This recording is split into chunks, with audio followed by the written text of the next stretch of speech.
Hey everyone, it's Greg and Steven, and we are here to talk a little bit about um, our process and how the Titan Knights Patreon is going on. And so, first off, what we want to do is say like a huge, huge thank you to our current patrons. Those of you who've already subscribed, you are awesome, and there's a lot of cool content coming this week, which we'll be talking a little bit more about. But we are here to kind of give you a little bit behind the scenes look at how things are produced. So, Stephen, why don't you tell us a little bit more about what it's like to actually do the recording?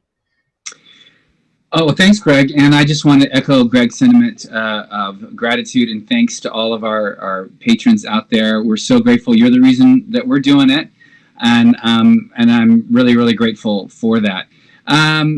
Greg is the reason I'm doing this too, and I want to thank him for that. We're going to talk a little bit later about just the process of what it is to do a little bit of voice acting. Um, uh, but and I'm learning. I'm learning on the job. I'm about to do a workshop. I'm not sure if I've told you that or not. Oh, Correct. I'm fancy. doing a workshop coming up at my acting studio, and I'm probably going to learn some helpful shortcuts and some things that I didn't realize I was not doing, and probably get some confirmation of things that just came instinctively to me. But I got a Yeti Pro microphone, which Fancy. is a really nice, high quality microphone. A friend of mine actually gave it to me. I didn't have to buy that. And that's awesome. When you can save Yeah, money, that's cool, because this is an expensive process.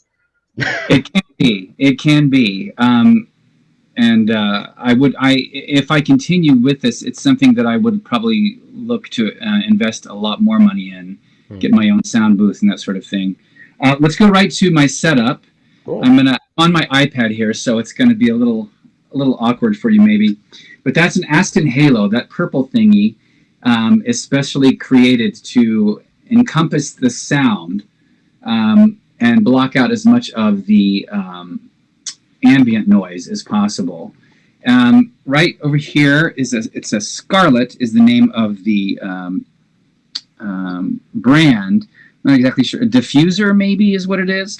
It Hmm. helps block out, get rid of some of the ambient noise as well, get rid of some of that airy quality that can be disastrous to a recording. And then that's connected to my laptop, and I use Audacity, which is a great program that's free to anybody on the internet. Yeah, it's a But great, easy way to get started into the recording industry, I guess. mhm, it is. I There know are the some. first time I saw that Halo, I just thought that was like the coolest thing ever because for those of you who aren't aware, I actually, for a very brief amount of time, tried my hand at recording some of my own stories, and that ended real fast when I figured out just how painstaking the process was.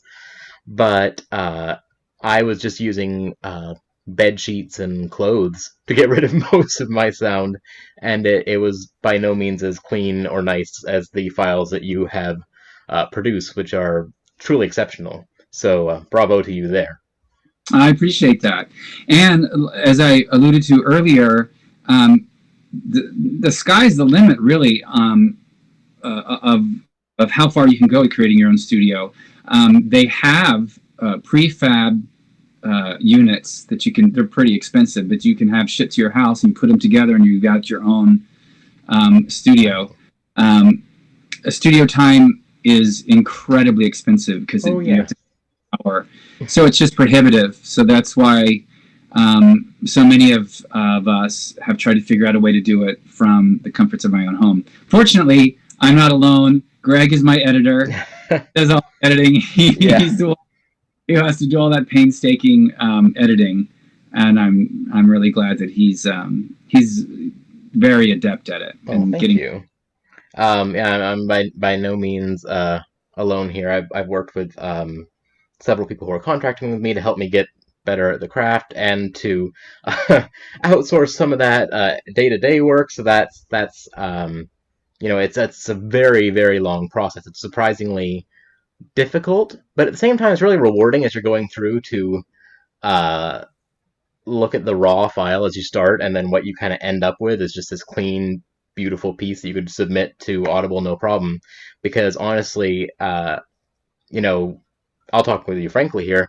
You are just the files you give me are superb. That there are almost no corrections needed, and I can't say enough how thrilled I am to be working with you, and that we can put out this incredible product together. Um, so one of the our fans from Reddit, uh, I was like, should I say the name or not? But you know what? It's his name, so whatever.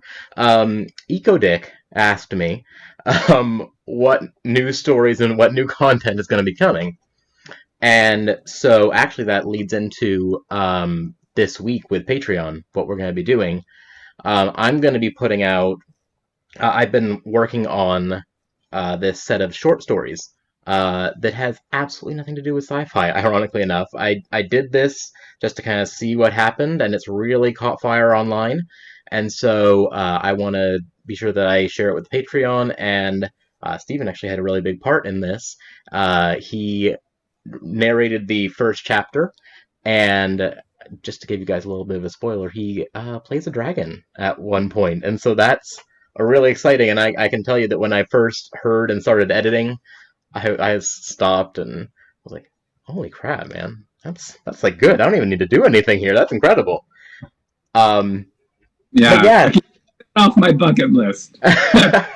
no, and I mean, if we're working together, I'm gonna have some weird stuff. So I'm really excited to see what your incredible voice acting talent can do with my really often strange, but at least interesting ideas. Speaking of that, I guess what I would like to know, and what one of our users would like to know, is what are the best parts of voice acting for you, and what parts have really ended up being more challenging than you thought? Well, as an actor, when I do stuff on stage, some of my favorite experiences have been shows where I played multiple characters in the course of it. They're usually farces or stylized pieces. Yeah. But I don't get to create just one character. In one play I did, it was The Hound of the Baskervilles, a very, very silly version of it. I saw that play. I would play 6 different people. Yeah. And it was just incredible fun to come up with the voices, to come up with the physicality, and with audiobooks, you get to do that. That's cool. And especially with the sci-fi and with the mystery and the fairy tales, those require pretty distinct people, pretty distinct voices, and that has been really, really fun. Awesome. A little intimidating at times, and I'm grateful for Greg's feedback. And it's such a luxury to have the author's ear, because I don't have to invent the wheel every time. So I think that may be my favorite thing about it, is to come up with the different characterizations. The most challenging thing about it is if you're on stage and you mess up a line, or slur something or make a blurb, people forgive it pretty quickly, but you just can't do that with the audiobooks. It has to be as perfect as possible, and so it can get tedious sometimes because I make a lot of mistakes, and I'm constantly re-recording, because I want to send as easy a file to edit as possible. So yeah, that's the most challenging thing for me, is if you lisp on something or kind of blur past it, which you might necessarily not recognize in just normal conversation, but you hear it on the tape.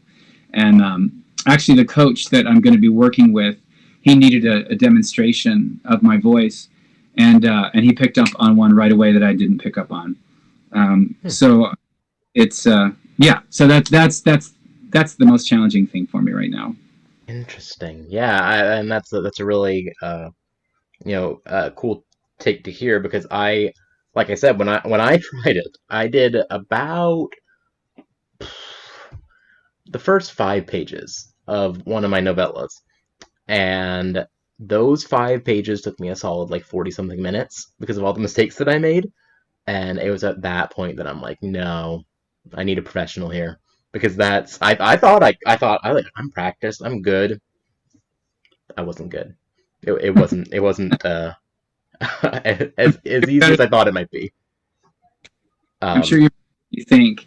Um, and one more thing about what I really like about this is I've been advised by some mentors in the business to tell the story as if you're telling it to one person, mhm. as if they're sitting right across from you, Hmm. and that's I love how intimate that is and how intimate recording audiobooks feels. Even though it might go out to thousands of people, Yeah, uh, you're speaking to one person. You're telling the story to one person, and that intimacy is palpable, I think, that's and so attractive. cool. That's awesome. Yeah, I've noticed that a lot of when you're really getting into those characters, even as I'm editing, I'm like, ooh, this is getting good. This is a cool experience. And so I'm sure that a lot of people out there that are listening to it are gonna feel that same way. So especially when they've got a nice clean file, when they don't have to go back and look at every single part of it. Yeah. Um, so yeah, that's all the questions we had on our first one.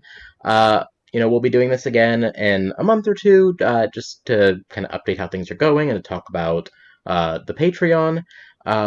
So kind of just to wrap, um, we're doing that story a day promotion this week, and so you'll get to log on and read uh, a different story every day, Monday through Friday.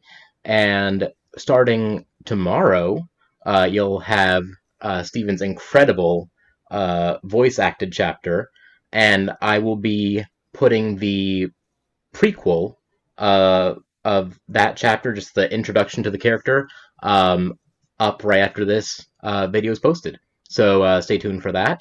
And thank you so much, Steven. I really appreciate it. You making my often fantastical stories sound really cool. Good job. Well, they're fun to read. I enjoy them. Glad to hear it. So thank you all. Stay tuned and be sure to check out our Patreon below.